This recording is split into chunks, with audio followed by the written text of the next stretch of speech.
Es que no hay una crisis de partida. Ambos cumplen roles distintos. Ahora, el problema es, ¿cuál sería la capacidad, al margen del productor de imágenes audiovisuales o técnico también de información social? Es la capacidad que tiene el arte, a diferencia de otras épocas, antes de la fotografía incluso, de dar cuenta de lo real. Una pregunta para mí esencial. Ahora, si entiendo arte en términos tradicionales, pintor, escultor, por ahí va la pregunta, me parece que es muy limitada. Ahora, si entiendo que el arte se amplíe a formatos que son más masivos, a lo mejor esa complicación puede ser paliada.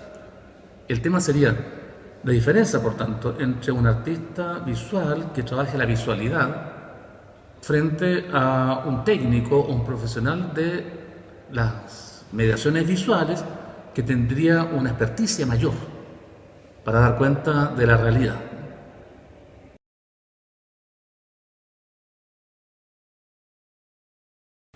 A ver, yo tengo experiencia en algunas universidades donde han compartido artistas, arquitectos y diseñadores, han hecho trabajo conjunto y la opinión general es que los artistas no manejan el mundo virtual o programas muy desarrollados de visualidad respecto a los arquitectos y diseñadores y sí tienen mejores ideas. Por tanto, hay una diferencia, insisto, de capacidad técnica o de experticia en virtud del cual el arte, si lo definimos dentro de las artes visuales tradicionales, no tendrían mucho que decir. Ahora, tendrían que decir sí, utilizan esas herramientas con fines distintos, para expresar mundos o imaginarios que a lo mejor son más reducidos, más elitarios, como dicen ahora, respecto a otros que tienen un impacto en las audiencias masiva mucho mayor, para tratar temas que son temas del presente.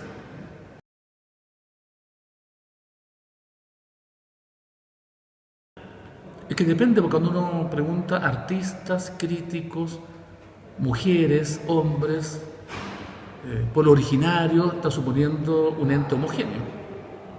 No hay, tampoco hay chilenos, ni uruguayos, ni brasileños, o sea, tampoco hay mujeres y hombres. Hay distintas formas de expresión de un género. Por tanto, un crítico depende si es un crítico de revista especializada, si es un crítico universitario, si es un crítico curador.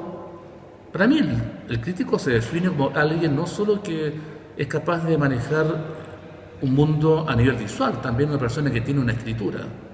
Y hay alguna distinción. Ahora, no tiene que ver con que el crítico académico pueda ser mejor que un periodista cultural. De hecho, me parece que muchos periodistas culturales escriben mejor que muchos críticos surgidos de las universidades. Entonces habría que ver caso a caso y también su especificidad. Es muy complejo el ámbito cuando uno piensa en una escuela de arte y piensa en las posibilidades de hacer arte que se han multiplicado desde los 60, uno dice es imposible que sean enseñadas todas. O sea, a lo mejor hay artistas distintos y sabemos en esta escuela de arte de la Chile que hay muchas pugnas internas y mucha gente que hace arte y que se siente que son despreciados, ¿no? Que hacen artesanía, gente que venga al grabado, pero son todos artistas en el grado o en el título que se entrega. Entonces no creo que haya un tipo de artista como ocurría antes del siglo XVIII, un tipo de crítico. Hay múltiples formas de expresarse.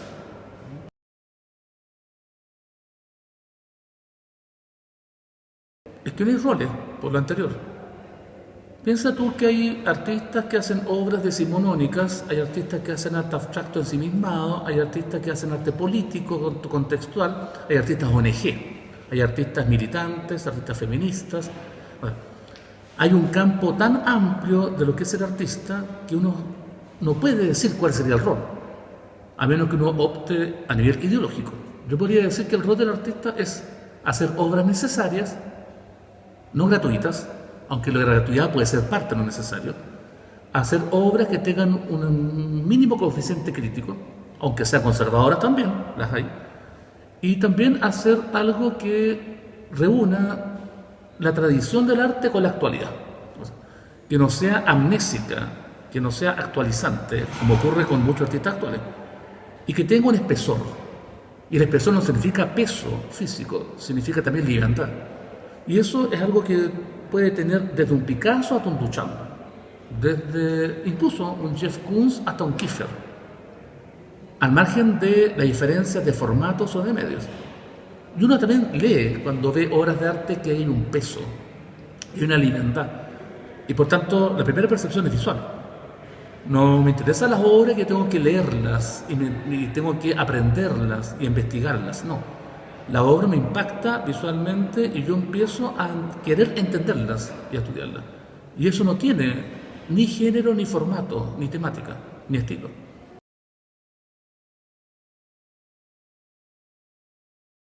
De artistas que reúnan densidad y liviandad. Para mí, dos cuestiones fundamentales del arte. No, y en general de la cultura, en su manifestación estética. Incluyo literatura, teatro y cine. En Chile podría yo hablar, que son obras que yo he visto.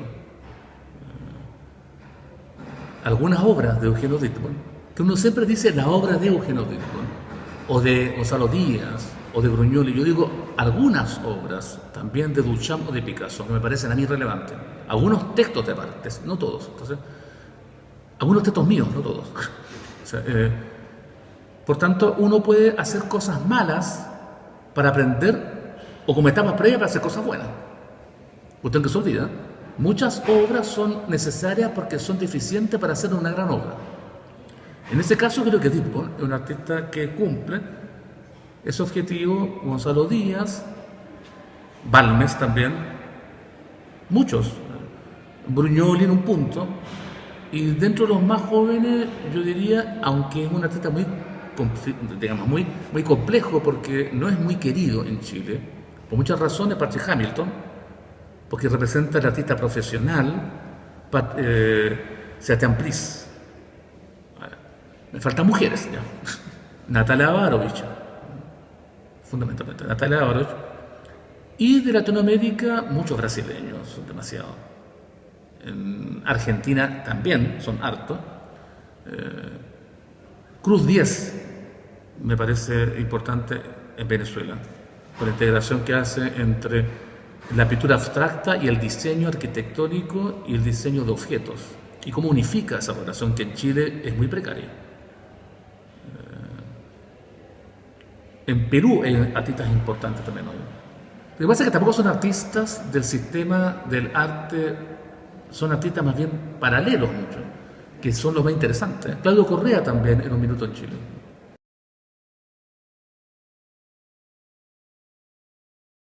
Es que las escenas cambian. O sea, yo no creo. Yo le decía una metáfora en una conferencia cuando hablaba de una defensa de la portada de Lolita, ¿ya?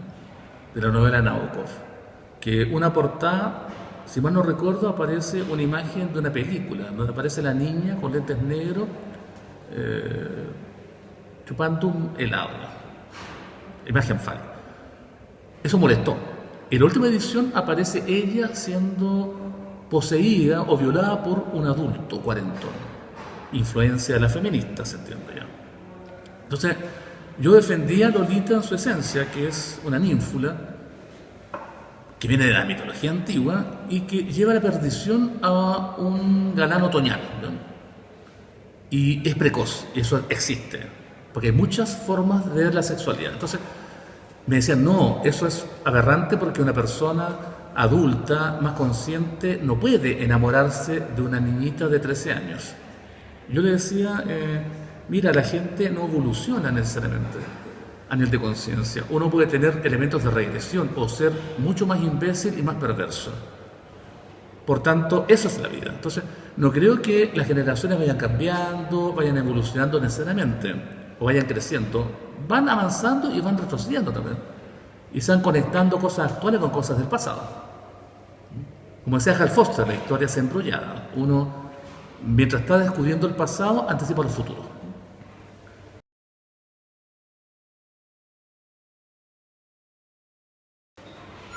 Y que no hay arte con mayúscula. Porque el arte con minúscula, o no arte en un minuto, nutre el arte con mayúscula. Esas son definiciones que son legitimaciones que hace la historia o las instituciones, o los académicos. ¿Qué es lo que era el Greco? Un pintor malsano, igual que el Tintoretto, y que luego va a ser un referente para los expresionistas, que lo van a releer. Entonces, lo que es anómalo o heterodoxo en un minuto es parte de la academia, en otro.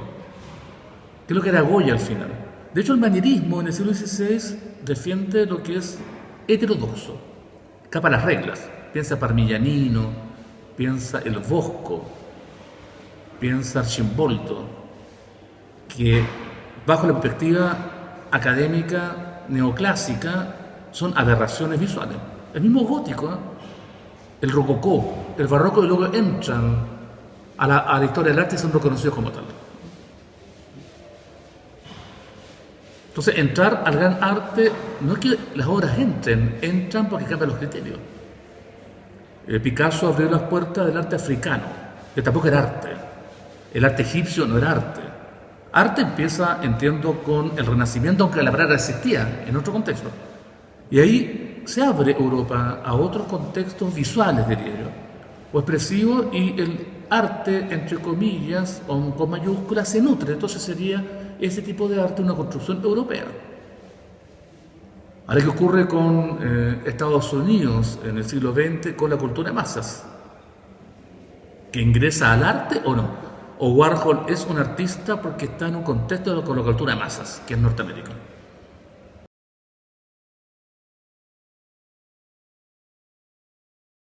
Los circuitos. Están los circuitos que son de el barrio, todo el mundo tiene una imagen resentida, ¿ya? El barrio alto, Vitacura, Alonso Córdoba, allá. Que es un circuito distinto, ¿eh? Qué interesante, porque lo componen artistas que no requieren del fondar. Tampoco hacer clases, algunos han hecho clases y lo hacen. Viven en Cachagua, en Zapallar, muchos. Trabajan más que los conceptuales, me consta. Tienen talleres, toman buen whisky, tienen buen hachís también. Son más humanistas, más ilustrados, saben mucho más de cine, literatura, leen la prensa y son amigos de la casta política. Por tanto, es un poder. No quiero dar nombres, pero digamos, uno se imagine quiénes son. Luego está el sector del arte neoconceptual, que es básicamente universitario, que es muy precario, que ganan fondar, pero que producen menos que estos artistas. Ah, ¿tienen menos plata? No sé. Porque los otros por lo menos son más románticos. Insisto. Y tienen amigos arquitectos, está más informado y va gente de la clase política. Acá no. En este sector neoconceptual la gente sufre mucha penuria, todos hacen clase para ganarse la vida y hacen un arte inteligente, pero muy críptico. Y luego está el sector de un arte que es alternativo, que es interesante, yo lo descubrí en algunas universidades del centro, grafiteros, por ejemplo, gente más dura y que leen poesías algunos, su mundo es muy relacionado con la música, sobre todo, con la música, con la moda, una moda alternativa, más marginal. Y está un sector paralelo que uno no conoce quiénes son tampoco, de gente que también se acerca al arte. Vi una exposición de mujeres de las cárceles, de una cárcel chilena, curada por una artista que no recuerdo el apellido, y las obras eran muy buenas. Yo las vi y quedé impresionado.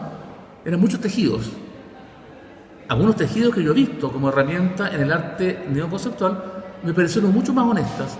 Entonces, qué fácil el arte entonces. No, el arte es algo que se legitima a nivel institucional, lo que no significa que fuera esa legitimación no existan artistas que podrían hacer algo parecido a lo que se hace en la escena de arte. Ahora, los artistas que hablo yo, que no ganan fondar, que toman whisky, fuman hachís y son amigos de la clase política y juegan golf, también son artistas. Pero no son artistas que tienen el sistema de las galerías como quieren los artistas neoconceptuales, que es triunfar en el MoMA o aparecer en la Taschen incluso. Son artistas más bien de diplomacias, pero venden más. O sea, venden. Es que la venta de obra, pero ya no hay casi instalaciones. Es curioso, han desaparecido los textos críticos impresos en las galerías neoconceptuales o postconceptuales y no hay ya obras dispersas como eran las de Brugnoli o más del Lepe. Hay obras que mezclan la fotografía, el acto objetual, pero que son piezas visuales que se podrían vender. El tema es que no hay un mercado tampoco y no hay un coleccionismo para esas obras. Y a lo mejor tampoco hay un gusto, ¿no?, adquirido. Cuando no un gusto, hablo de que el receptor tenga cierta información y le guste algo, no algo tan subjetivo. En cambio, el otro sector, aunque el espectador no entienda las obras, las compra porque tiene ese nombre. Y son decorativas también. Y cumplen una función. Ahora, también el arte neoconceptual puede ser decorativo. Pienso yo, o sea, perfectamente. O sea, muchas obras que uno ve en las revistas de arte o que ve en enciclopedias son decorativas.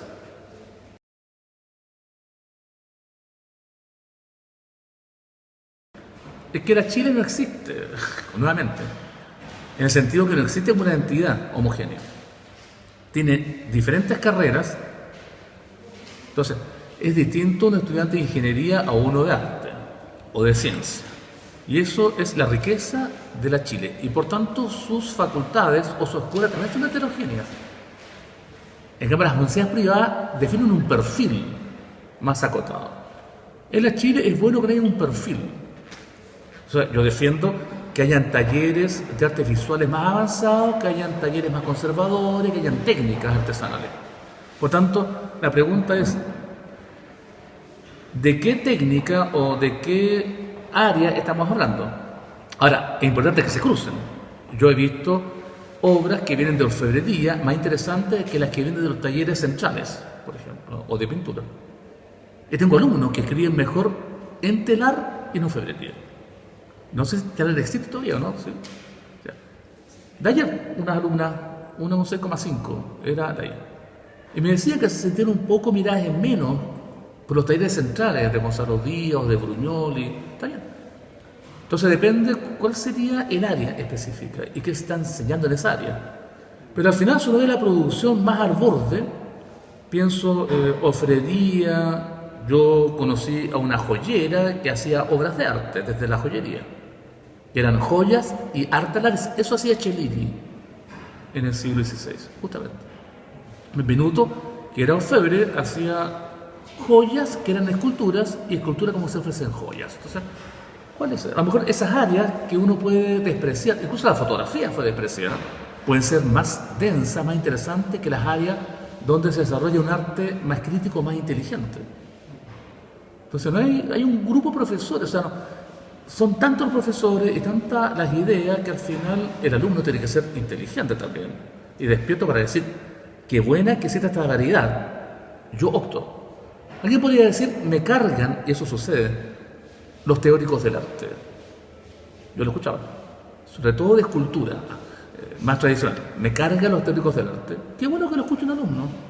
El tema es si el alumno va con prejuicio a una clase de teoría. Y podría decir, sí, es legítimo que un escultor deteste a los teóricos del arte o historiadores, porque escultura no ha tenido todavía un desarrollo teórico semejante a la pintura, pero mi opción es ver la diversidad.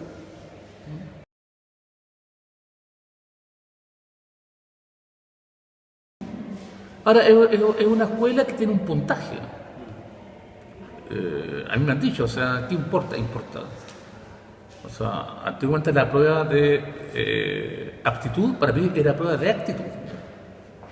Actitud es sacarme un puntaje para entrar acá. Y la otra recoge puntajes menores. Creo que incida. Creo que en la Chile y también en la Católica, por lo mismo, el nivel humanista, por lo menos, del alumno es mejor. De formación, de herramientas básicas o de competencia. Eso es así, cierto. Lo que no significa que para ser artista se requiera esas aptitudes. Es complejo. Redactar mejor, escribir mejor, pensar mejor, no sé. Pero yo me encontraba con artistas o con alumnos de universidades privadas mejores con puntajes más bajos. Pero la Universidad de Chile tiene un poco esa garantía. Y una garantía también internacional para la acreditación, ahí hay más dinero en juego, la universidad está en un lugar X, a nivel mundial un poco más bajo que la católica, está. Y eso pesa quizás para un concurso público, no sé. Tiene que ir también con esa imagen. Hoy día hablaba de un artista papa frita, quien no pasó por la universidad, y hacer una obra, en mi opinión, que podría estar en la universidad. Visualmente, algunos alumnos se reían en la sala, me decían que no. Yo decía, no, pero si uno supiera que ese papa frita, estas obras, y que podría decir, pasó por la universidad, esta o Arcis, o la Portales, no sé si la Católica, pero ¿cuál sería entonces el índice de calidad de una obra en relación a la enseñanza de arte como una enseñanza superior universitaria? Es una pregunta. Me pasa incluso muchas veces que los magíster, yo diría, ¿cuándo una obra es magíster? ¿Por qué es magíster? ¿Y por qué es mejor que una obra pregrado? De un taller terminal de pregrado. No son mejores. Entonces, ¿qué es lo que la hace mejor? En cambio, en ciencias, claro, uno para entrar a un posgrado tiene que especificar, o sea, realizar una mirada más específica, más penetrante de un problema. ¿Cuál sería esa mirada más específica de una obra de arte? Entonces la pregunta es esa. ¿El arte es universitario o lo puede hacer cualquier persona en un taller? Imagínate un taller, bueno, Lorca, por ejemplo, que no un pintor para mí despreciable, él se salió de la universidad. ¿Para qué? Lo iban a reprobar. Entonces, contaba que él estudió en Europa con un maestro, como estudió Bravo, que le enseña la técnica académica, y con eso es más que suficiente para ser artista, para hacer pintura como la hace él. O yo he conocido artistas actuales que estuvieron con Eugenio Dittborn en su taller personal 4 años y hacen obras iguales a las obras que salen de la universidad. Ah, entonces no, pero la universidad lo que los obliga a hacer una tesis. Bueno, es otra cosa. Llamo a las tesis entonces. ¿Eso garantiza espesor? Tampoco. Al menos que la tesis sea publicable y sea una tesis como la de Hockney.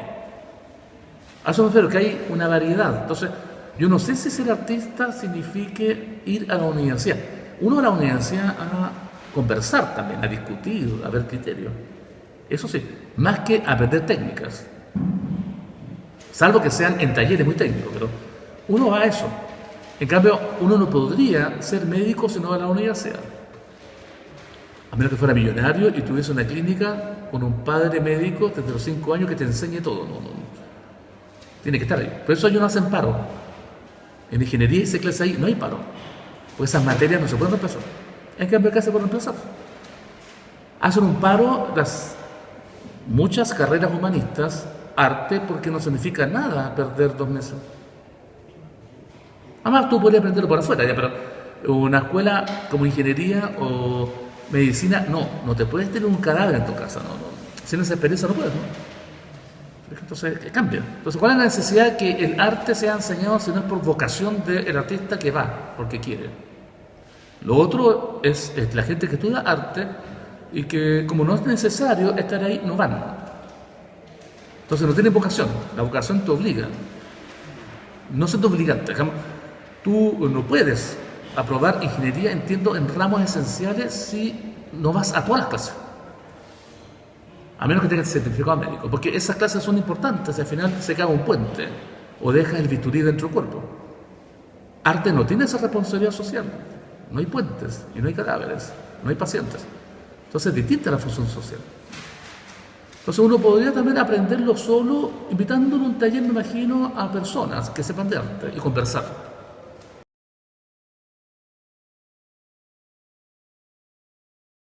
No, sí, hay castigos, ¿no? O sea, yo no tengo información precisa, he escuchado rumores de que hay mucho malestar de muchas carreras tradicionales respecto a estas carreras. Entonces, al final, que el alumno sea impuntual, que falte, que no cumpla, incide en que no haya plata. ¿Cómo vamos a estar pagando esta plata para que se la despilfarren en el carrete? Ese es el punto. Yo sé que hacen ingeniería 7 años y el alumno no falta. Es imposible. O sea, yo hice un curso de historia del arte para los ingenieros que estaban obligados a tomarlo. En el Departamento de Humanidades lo tomaban igual y lo hacían bien. Porque si no tenían esos ramos aprobados, que eran 2 creo, para ser ingenieros, no son ingenieros. Y no se puede solamente, porque él tiene una ética que tiene que, además ellos dicen, hay un costo, un pago, por tanto yo tengo que usarlo. esta carrera. Da lo mismo si es buena o mala. En cambio, acá, en estas carreras, hay un despilfarro, que al final es económico y al final causa malestar. ¿Para qué estamos financiando a personas que despilfarran dinero que podría ser utilizado mucho mejor? Es un punto importante.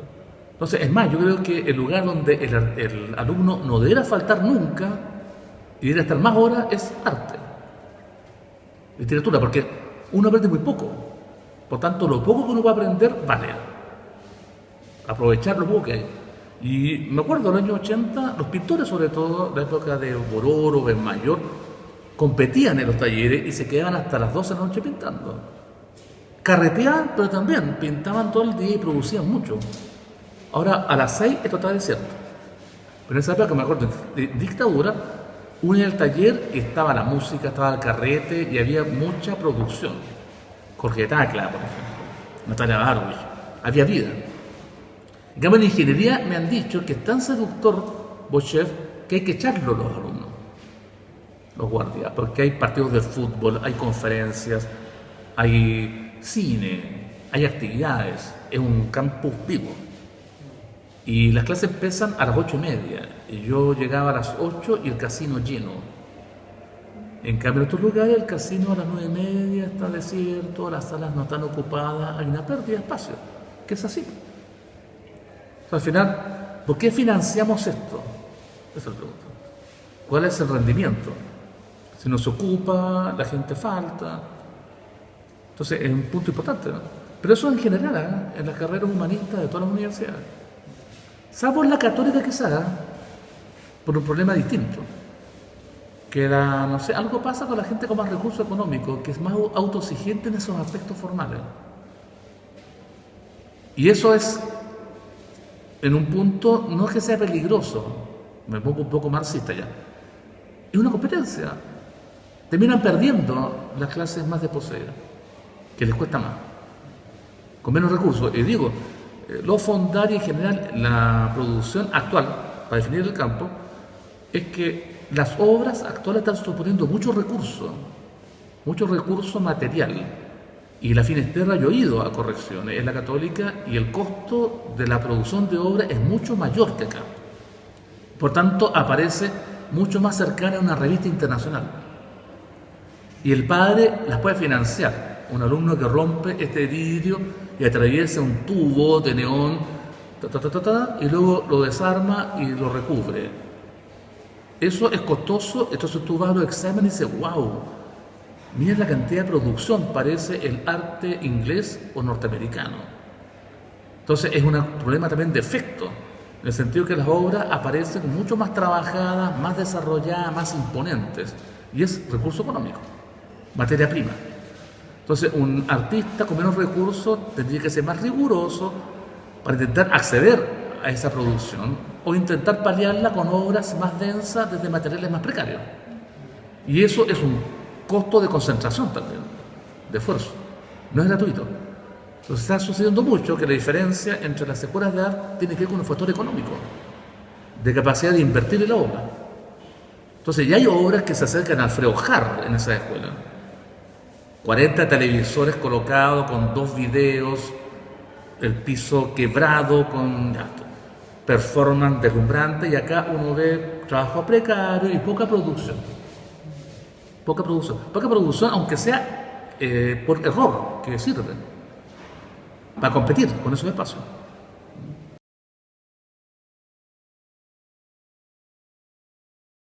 No creo que la cierren, es que es parte de la universidad tradicional, ¿no? Toda escuela, toda universidad respetable tiene una escuela de arte o bellas artes, y la mayoría las tiene, algunas han cerrado por eso mismo. 4 ya, ¿no? Arcis, la mayor, del desarrollo, dentro de las que recuerdo, UNIAC también. Hubo un momento que sí, todas tenían, la mayoría. Se han cerrado. Y eso es por algo, ¿eh? Una, porque también se han cerrado muchas galerías y espacios de arte, visuales me refiero. Se han cerrado bastante. Entonces el campo también está copado. Entonces habría que también hacer un estudio. Ahora, por ejemplo, yo podría pensar en una escuela de arte vinculada al contexto. que un modelo más anglosajón. El problema es que afuera, en esos magísteres, escuelas de arte, el artista sale y está Sachi esperando, si es que espera. O Abramovich, aquí no hay un Abramovich. Hay galeristas que son más correros, ¿no? Y que esquirlan a los artistas. Entonces está el fondado, que paría, pero está la imagen también de la universidad que tiene esa escuela de arte. Y hay muchas universidades en Latinoamérica que tienen escuelas de arte, todas, ¿no? Las más tradicionales, todas tienen. Quizás las más jóvenes no. Otras son más transdisciplinarias, por ejemplo, la universidad, ¿cómo se llama? La Andrés Bello, con un campo creativo, ¿no? Están artistas, arquitectos, diseñadores, que es un modelo distinto. A lo mejor es el modelo. O sea, esta escuela, por ejemplo, de arte, me parece bien que esté al lado de letras, pero no hay contacto entre letras y artes visuales. Botón clave. O cine. Hasta periodismo. Pero letras ha sido fundamental. Y no hay contacto. En cambio, otras están con arquitectos y diseñadores que a lo mejor no son los más apropiados para ellos. Porque son despreciados, obviamente. Porque también tienen más recursos los arquitectos y los diseñadores. Entonces, las obras de arte de las escuelas más caras son obras más diseñadas, más espaciales, más arquitectónicas. Y eso es parte de cierto arte hoy.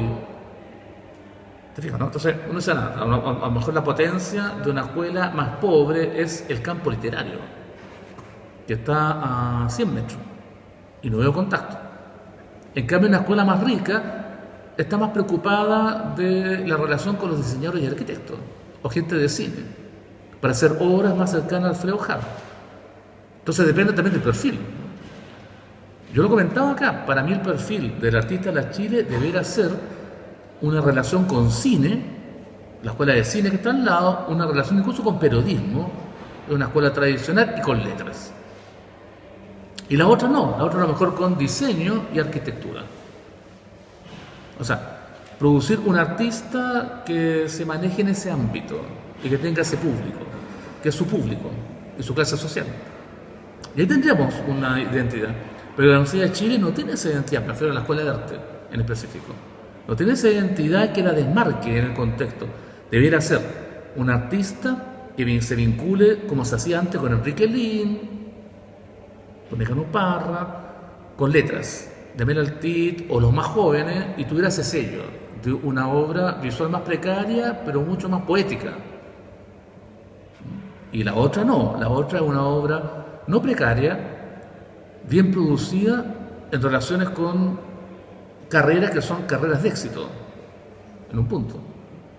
Si uno ve los espacios alternativos son los espacios de la precariedad, que todas estas salas alternativas que han aparecido, los otros espacios oficiales son espacios mucho más producidos. Sabor a Michala o el MAC, pero sí, las salas CCU, CTC en general, las Alonso Córdoba son obras que, pero también hay una paradoja, mucho arte de clase más alta también es más conservador artesanalmente.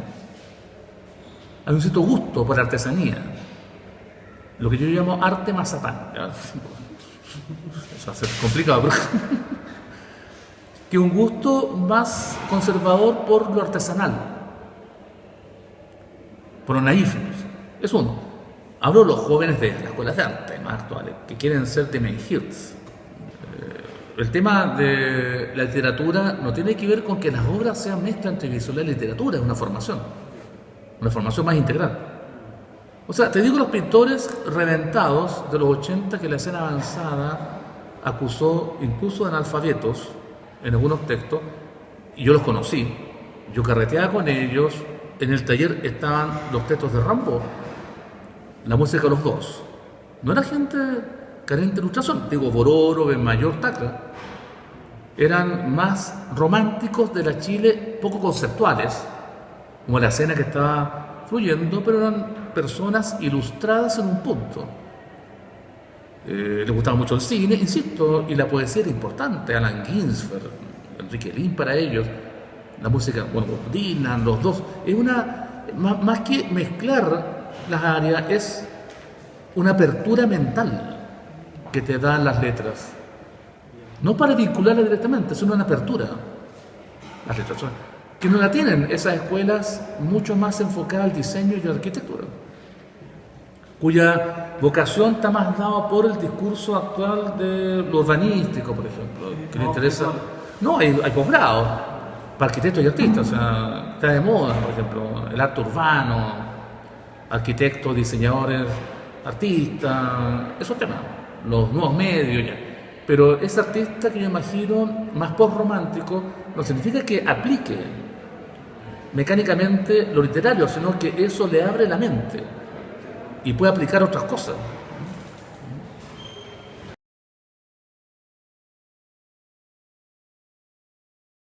Es que insisto, nuevamente, hay muchas curatorias de arte, muchos artistas también, y muchos dispositivos de producción de arte que exigen determinadas curatorías. Ya. Es un punto. Hay curatorías que son históricas, por ejemplo, un museo que tenga obras de Egipto tiene que tener un curador. O sea, alguien que diga, así se selecciona la colección. Estos son los temas.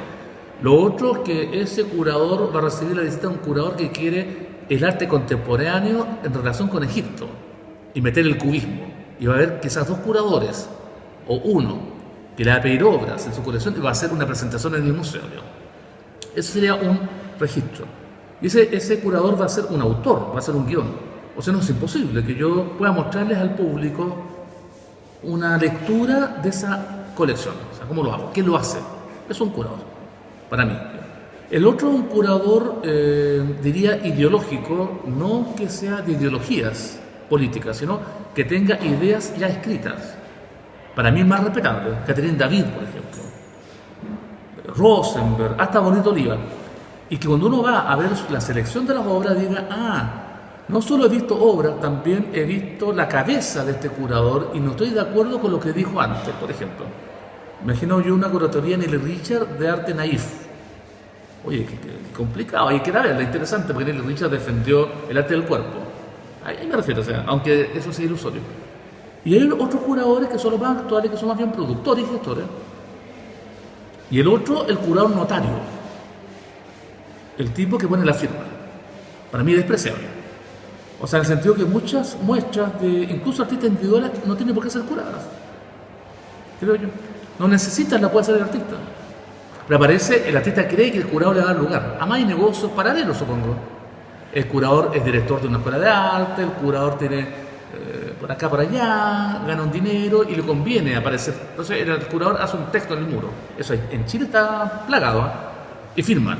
No, eso no es una curatoría. Catherine David, cuando estuvo en Chile, dijo: en el mundo, cualquier imbécil que traiga un martillo y unos clavos y colgue unas obras es curador. No, la curatoría es un enunciado también. Un pensamiento visual donde confluye el autor, que es el curador, y selección de obras. Pero esa conclusión es mala. Yo cuando trabajo con un artista, trabajamos a medias ambos, digo yo. Ya nos nutrimos directamente del otro y ambos aprendimos también. Ahora, yo tengo que organizar esta cosa, tengo que hacer un texto y darle un sentido. No tiene por qué ser el artista, necesariamente. Bueno, y también hay artistas curadores, que se rebelaron frente a esa imagen. Pero para mí el curador es una persona que tiene un pensamiento visual o un pensamiento por escrito ya. Y lo que quiere es, no es que ilustre su pensamiento, sino que dialoguen con su pensamiento. Pero eso es inevitable, alguien tiene que organizar. Entonces el curador autor es como el autor de cine. Se llama género de autor, ¿no? Cine de autor. Godard, Truffaut. Que no es el director de cine que está por debajo de los productores, como en Hollywood. Entonces es también alguien que ha estado siempre, ¿no? Cuando uno hace clase de historia del arte, ¿qué es lo que hace? Una especie de curatoria, ¿no? Selecciona cierta imagen y esa y no otras. Entonces también las curatorías buenas son selectivas, son positivamente selectivas y excluyentes, ¿no?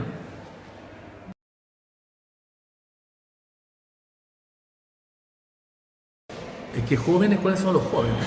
¿Cuál es la edad joven? O los artistas que usted considere que están actualizando Emergentes. artistas nobles. Nobles, claro. Claro. No sé, uno puede ser joven más que un joven. Yo me siento más joven que muchos jóvenes, mentalmente. Puedo estar viejo físicamente, pero me siento mucho más activo mentalmente. Por tanto, insisto, no creo que el hombre o el ser humano vaya evolucionando, ni hacia mejor ni hacia peor, no creo. Entonces creo que uno tiene todas las edades también. Entonces un artista que puede ser joven puede ser muy viejo. No sé cómo se piensa la juventud ahí, pero puede ser muy viejo en sus recursos formales, puede ser muy copión también, de los mayores. Por tanto, es un artista viejo. No importa la edad biológica en ese caso, importa lo que se llama la jovialidad, categoría nietzscheana. Uno no es joven, es jovial. A mí me han dicho, no quiero lanzarme flores, pero me han dicho muchos lectores que mis textos son joviales, que son mezclas de acidez, acidez más distancia, más jovialidad, eso es. No son ni cultos ni profundos, son joviales. Entonces un artista jovial puede tener 70 años. En el mundo hay artistas joviales. Y otros que tienen 20 pueden ser viejos ya. Pueden ser repetitivos y están terminados ya a los 30 años. No se rejuvenecen. Por ejemplo, Juan Pablo Langlois para mí es un artista jovial. Juan Pablo Langlois, el Julián de Copa Fernando, es jovial. Su escultura. Más jóvenes que muchas culturas actuales. A lo mejor son más viejas porque están más apretadas por la academia, con los TIC que se requieren de esas obras, con las explicaciones frente a la comisión, etc. ¿Y uno terminado, un artista terminado, un ejemplo sería? No, que no hay artista terminado, encuentro que hay obras terminadas, hay obras, ¿no? Hay escritores que escribieron una mejor obra a los 70, tardíamente, y hay otros que están a esa edad reventados. Hemingway, producto de su vida extrema, empezó su prosa a decaer. Otros no. Otros se rejuvenecen, se mantienen. Parra, por ejemplo. Dejando Parra. Hasta Zurita, en un punto. Y yo pensaba que había decaído y volvió volcánicamente después del Parkinson, recuperando un ímpetu que tenía a los 25 años. Entonces hay que matizar. Uno puede ser las generaciones actuales, pero lo que sí veo muchos artistas que se cuelgan de otros y de problemas, sobre todo políticos. Ese es el peligro.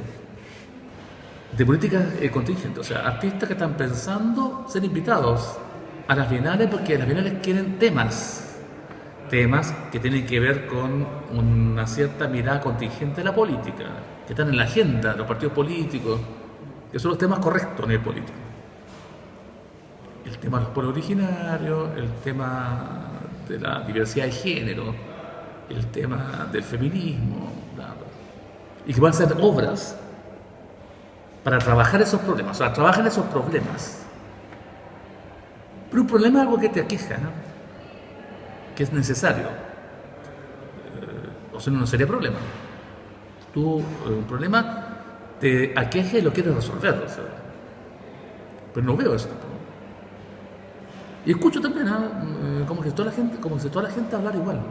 Los políticos jóvenes hablan igual, los del PC hablan igual, los de RN hablan igual, todos repiten los mismos énfasis, como que uno escucha voces iguales. Entonces todos tienen temas iguales.